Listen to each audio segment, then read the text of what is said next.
Oh, I got caught.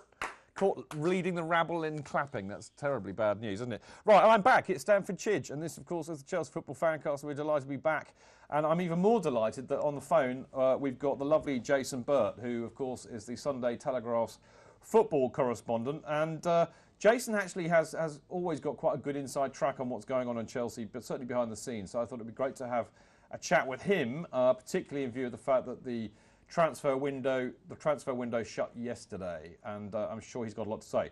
Jason, welcome to the Chelsea Fancast. Hi, how are you doing? I'm very well, mate. Thank you very much for joining us tonight. Very appreciative of that. No problem. I just want to kick off a couple of things, because the Telegraph was talking about Martinez's comments on Costa not understanding the British culture. I mean, we were talking about this a minute ago, actually, on the show, and basically, you know, I have no problem with the opposition players, you know, trying to wind somebody like Costa up, who we know has possibly got a dodgy temperament. So do you think it was a bit disingenuous by Martinez? Yeah, I do. I think it was basically to mask the fact that his team had let in 6 goals at home. You know, I mean, Diego Costa's got every right to behave the way he wants in terms of, you know, on the pitch. He's a great player. You know, he was goaded clearly during the game, and he reacted in a way which was actually, you know, shows his sporting instinct, shows his desire to win. I don't think it was over the top at all.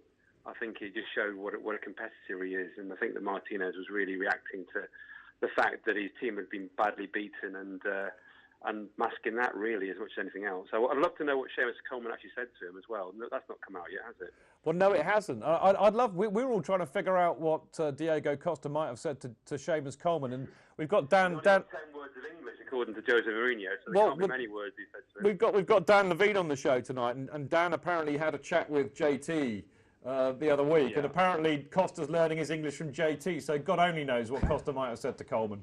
Yeah, I know. I mean, we spoke to Mourinho a while ago, and he said actually that Costa's got very, very limited English, and you hope he's not just learning some choice words. Hopefully, a bit more than that. Well, indeed, we kind of put it down as maybe barking vernacular or something like that. Exactly. Yeah. Now, the other thing, of course, of note that happened for Chelsea this weekend was Loic Remy being transferred to the club that we're all pretty delighted by. Now, I know you wrote an article at the weekend saying that Arsenal were quite close to gazumping the deal. How close were they, Jason? Not very, to be honest with you. I mean, I think what happened was that Chelsea acted very quickly, and it was an easy deal to do because there's a clear buyout clause in Loic Remy's contract, and I think the key was to get Fernando Torres out of the building, basically. And once that deal was agreed, once obviously he had agreed to go without getting a payoff, which was a sticking point for some time, and that's partly why it's a 2-year loan deal rather than a straight transfer. Once that was agreed, then Chelsea acted very, very quickly. And Mourinho, to be fair to him, had said to the board that if they're going to do this, then fine, but move quickly. And it was a similar situation to the January window when Juan Mata was sold to Manchester United. Again, Mourinho went to them and said, OK, if you're going to do this, then act quickly. And to be fair to Chelsea, they did that again and allowed him to bring in Mo Salah and people like that. So, you know, Chelsea acted very, very quickly. And I think Arsenal, I'm not quite sure what the game was with Arsenal, because Loic Remy made it quite clear over the course of the last few months that he was quite keen to go to Arsenal. They allowed him to then basically negotiate a deal with Liverpool, which fell through on the medical. And then he's left in limbo, and Chelsea are waiting there. And it was the obvious deal to be done in terms of a second striker to bring into a club. Remy would do it. His personal demands weren't too great. And I think by the time that Arsenal went in on Saturday, it was too late. The deal was agreed. I got a text from somebody at Chelsea saying, yes, Arsenal have come in, but it's too late. The boy is ours. Interesting. I mean, I've actually been very, very impressed with the way that Chelsea have done their business this summer. And actually, you could go back a little bit before that. I mean, you mentioned the Mata deal and so forth. But I think they've been hugely, hugely impressive with the speed and efficiency in which they've concluded their business this season. And then again, you know, getting the Remy deal sorted out when we needed to, when Torres had to go. I mean, I would imagine you would agree with that. Yeah, I think Chelsea have had a very good 12 months. And it's partly because, to be fair to Mourinho, you know, he's come back into the club. There are tensions. There are always tensions. A club like Chelsea, it goes with the territory because obviously demands are so high in terms of achieving and doing well. He wanted certain things that didn't happen initially, but obviously during the course of the last 12 months, they've pretty much given him everything he wanted. You know, I mean, they've plugged all the holes that were in the squad. They've looked at all the weaknesses. And the deals they've done, you know, Chelsea have had a very good year and a half in terms of wringing out very good value in the transfer market. Everyone talks about, obviously, I mean, the Mata deal was a superb deal for them financially. the Matic deal, Chelsea were worried about how that was portrayed because obviously they'd sold this player for very little, bought him back for a lot. But people forget in the same window they also sold Kevin De Bruyne and made an awful lot of money on that. This window they made an awful lot of money on Lukaku. They're doing very, very well at wringing value out of all the deals at the moment. So fair play to Michael Emenalo, who a lot of people are very critical of, including myself. But actually, in the last couple of years, he's done very, very well in terms of the market. And I think that's partly because Chelsea are in a position of strength in buying and selling. They're not in a crisis in terms of having to do deals. They're doing deals quite... for example, the Diego Costa deal, the Felipe Luis deal, they were done quite early. There were deals they knew they were going to get done. They were in the market of one. Nobody else was going to dump them. Sometimes when a club like Chelsea goes in for a player, other people back off. And it had a little bit of that with Loic Remy the last weekend, because once Arsenal knew the deal was so far progressed, they then backed off. On Sunday morning, you have Arsenal claiming they didn't actually go in for him, didn't actually trigger the clause. Well, they did. They did go in for him on Saturday night, but it was too late. So fair play to Chelsea. They've done very, very well in the market. The converse of that, the flip side of that, is now they have to deliver. And they are doing that so far, but this is a big season in terms of actually doing something. Yeah, I think that's a very good point, and I'm sure that Jose is aware of that. It's really interesting that you picked up on Michael Emenalo there, Jason, because I was gonna say, I mean, how much does Emenalo deserve? I mean, in terms of credit for the transfer policy over the last couple of seasons. The reason I say that is that 3 or 4 years ago I would have said completely the opposite, because there seemed to be absolutely no strategy in our transfer plan other than to buy quite flamboyant and flair players with some kind of mad plan to play cavalier tiki-taka. But that seems to, with Jose's arrival, that seems to have changed somewhat. And there seems to be a real plan and strategy. And I just wondered how much credit Emenalo deserves as part of that. To a certain extent, but I think what's really helped Chelsea is Mourinho's coming back into the club. Because, I mean, I remember Bruce Buck said at the Leaders of Football Conference last season, if you do remember at the start of last season, everyone was very unhappy about Juan Mata being left out of the team. Now, Bruce Buck turned around and said to us, look, you can't criticise me because it's Mourinho's decision. The fans have to criticise Mourinho. And to fair to Jose, he made a very hard-headed decision about the way he wanted his team to play. Juan Mata was too indisciplined. He was too slow, really, to the way that Chelsea wanted to play. So he had to move him out of the club. Mourinho's been very, very clear with the club about what he wanted, the players he wanted. I think last summer he was a little bit frustrated. It didn't happen quicker than it did. But in the last 12 months, they really have got themselves in gear. And Emenalo, in particular, has done well in terms of selling players. And that's really... There is an argument. I think one of the things I'm going to touch on is the number of players that Chelsea have got out on loan. There is an argument that Chelsea are actually farming players to a certain extent now to get value out of the market. If you look at the number of first-team appearances some of their players are making to then be sold on, it's very, very small. They've got 26 players, I think, at the moment out on loan. There is an argument that a lot of those players will get nowhere near the first team. So, okay, they're running it as a business, which is fine, but you wonder whether or not, is that really good for the game? I'm not 100% sure, but in terms of good for Chelsea as a club, yes, of course it is, because they're actually now making the books balance. I think that's a really interesting point, actually, Jason. And a friend of mine wrote an excellent blog on a Chelsea website called Plains of Almeria a few weeks ago. But I mean, one of the interesting stats that I picked up from that is that this is a bit nerdy, so I apologise for this. But in the 2014 edition of what they call the IBWM 100. All I know about that is it's a list of the best young footballers in the world, apparently. But apparently Chelsea had 7 players on that list, which is far more than anybody else, including the likes of Barcelona and Real Madrid.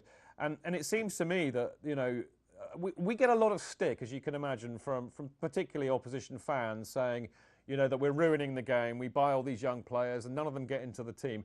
And in fact, a lot of our own supporters get a bit brassed off for the fact that there never seems to be, any young players who break through into the side. But I think there may be another way of looking at it, and that is that, what Chelsea are doing is that they're actually buying a lot of these superbly, talented young players quite cheaply. They may have a chance to break into the side if they're good enough. If they're not good enough, they get shipped out, and that actually funds the investment into the world-class players like Diego Costa as and when we need them. Yeah, I mean, when Frank Arneson was running that side of the business, Chelsea were losing money. I mean, they spent quite heavily. They bought... Oh, have we lost Jason there? Okay. Can you try and get him back? And I just wanted to ask Dan a question about this anyway. But I mean, I don't know. Do you agree with that point, Dan, about this little idea that, you know, this kind of a hedge fund strategy with... That's absolutely what the strategy quite clearly is, that Chelsea have decided we're going to take on financial fair play in a certain way. We're going to invest heavily in youth, and we're going to make that youth work for us, not just on the pitch, but also off it in terms of bringing in cash. I mean, you know, I understand, you know, how a lot of supporters feel, particularly of our generation. I mean, all of us. Sorry, Seb, you know, you're the younger one, so it may not apply. In fact, it'd be interesting to hear what you think about this in a minute. But, you know, we grew up with Chelsea sides in the 70s, which were predominantly made up of players who came through from the youth. And there's always been a huge affection for any player that breaks through into the full side from the youth team. So for us lot, it's quite hard to look at that strategy and think anything good of it. But we live in a different world. We do, and the world, as you say, has changed. And if you look at what the England team did at the last World Cup, you can see where the value is in English players. Not very high at the moment. Well, clearly not. Or they're overvalued is the answer. Well, Welbeck going for 16 million to Arsenal is pretty positive of that, isn't it? But if you look at all the other teams at the top end of the Premier League and the big teams, how many youth products are there in the Man United first team now? The answer is none. Now Welbeck has gone. How many are Arsenal always held up as great paragons of virtue in this area? They haven't got many Arsenal-produced players that have come through. They haven't, and of course that all gets complicated with the qualification rules. Now, I believe we got you back on the line, Jason. Hi, yeah, I don't know what happened there. Sorry about that. Gremlins in the works, no doubt. We were just to pick up on what we were saying about the youth development. You know, it is hard for us as supporters to get around the fact that you might not see many young players getting into the side. But, you know, on the other hand, one can see the financial sense in it. And if it does fund players like Costa, then there's much to commend it. I mean, are Chelsea quite ahead of the game here? In terms of? Well, in terms of using this clearly as a strategy, you know, basically, you know, find young talent, buy it cheaply, see if we can develop it. If they're good enough, they break in. If they're not, we sell them quite often for a considerable profit. Yeah, I mean, it's quite a hard-headed business decision behind it, and I think the club is very clear that it will comply with FFP, and it wants to turn a profit now. I mean, obviously, Abramovich has invested an awful lot of money in Chelsea over the last decade, and fair play to him for doing that. But the club is trying to be run on business lines now, and it wants to break even at least, or make money in the market. And I think that it's had a situation where it's so powerful, as are some of the other clubs in England, but it's so powerful that it can do this. Now, the danger is, and I just heard a little bit of what you were saying there. You talk about Manchester United and Arsenal. Okay, fine. You know, Manchester United are in danger of throwing away something that's been theirs for quite a long time. I think it was 1936, the last time since they didn't have a youth team player in their ranks. And the way they're going at the moment, they're getting away from that. Arsenal refer to them as trying to get back to that with an English court. I think one thing that Chelsea, you know, has been beaten over the head with the last few years is the fact that John Terry is the last product, really, of that sort of youth development and coming through the ranks. I think that still does bother the club, that he's the only one to come through. And I think the crying shame at Chelsea is Josh McEachran. McEachran isn't going to make it for them. He was the one they hoped to. And then you talk to other people around the game, and they say one of the problems with that is partly because a club like Chelsea, they do pay an awful lot of money very young for players. So you think, well, are these players hungry enough to succeed? Lukaku is Belgian, obviously. He's an interesting case. Chelsea paid an awful lot of money for him. They brought him in, and he felt he never really got a chance. But also, we talk to people around the club, they never felt he had the right attitude. Yeah. So you wonder what the problem is there with that sort of thing. And I don't know if it's the problem with the players or problem with the setup or whatever, but Chelsea are doing an awful lot of good work. They've got a fantastic academy, a great youth setup, but they really could do with bringing through one or two players into the team. I mean, I wouldn't disagree with a word of that, Jason. And as I said, I mean, you know, as supporters, there is nothing better for us than seeing a young. I mean, you know, Dan, Jonathan, and myself, we're all getting a bit long in the tooth. So, you know, we remember the 70s when a lot of the players that played for Chelsea then had come through the youth ranks. So, and we always have a lot of affection for players that do, but. We were reflecting on that and actually said, well, actually, yeah, but we now live in 2014 and it's a very, very different world. So, you know. No, it's absolutely right. And you work in a global market as well. So you've got to get the best players from all around the world. And nobody can turn around and say that, you know, Chelsea, for example, haven't strengthened over the summer with the players they brought in. I mean, you know, Fabregas, Costa, Filipe Luis, they are very, very good signings. Loic Remy and Courtois coming back into the club. That is a much stronger squad. And you think, well, actually, you know, if you're not good enough, then you're not going to make it at a club like Chelsea. Maybe you should be trying to make it at a club like Fulham or Stoke City or something, you know, and then move on to a club like Chelsea and Manchester United. You know, talent, you hope, or cream will come to the top. I mean, personally, I go the other way a little bit and think I would like to see quotas. I would like to see, to some degree, the opportunity for young British players to be more involved in first teams at the top clubs, but that's a bigger argument. And and a very long one too. I'd love to see something like that happen myself, but I wonder if it ever will. Just talking of some of the outs that we've had. Obviously, Torres is not kind of been sold, but he's definitely, I would say, that he'll never play for Chelsea again. Exactly. I think we've seen the last of him in a Chelsea shirt. I mean, how do you think Torres' time at Chelsea will be judged? Absolute disaster. I think personally, I mean, okay, I say absolute disaster. The guy was on 80,000 pounds a week. He's won the Champions League, won the Europa League. It's hardly a disaster. But in terms of what it did for him, I mean, I've never seen anyone as unhappy at a football club as Fernando Torres. It just did not work from day one. And he's seen off a number of managers, partly because of the way it didn't work. You talked to Carlo Ancelotti, Andre Villas-Boas, even Di Matteo to a certain extent. It just didn't work. It didn't work. It almost felt, to a certain extent, like a cursed deal. It's one of those deals that, Chelsea were desperate to do for such a long time, and then it happened, and it just didn't work. And it was a real crying shame that it didn't work for everyone, and especially, for the club as well as the player, because they gave him every opportunity to try and thrive. They tried to make it work for him. They tried to change things, and it just, the body language, the demeanour, everything was wrong. I think, to be honest with you, physically, he's never been the same since he had a very serious injury at Liverpool. He never recovered, and I think he had mental scars as well as physical scars, and I think Chelsea bore the brunt of that. And it's good that he's moved on now. I think it had to happen. The irony is that if you talk to anyone at Chelsea about it, they're incredibly protective about Torres.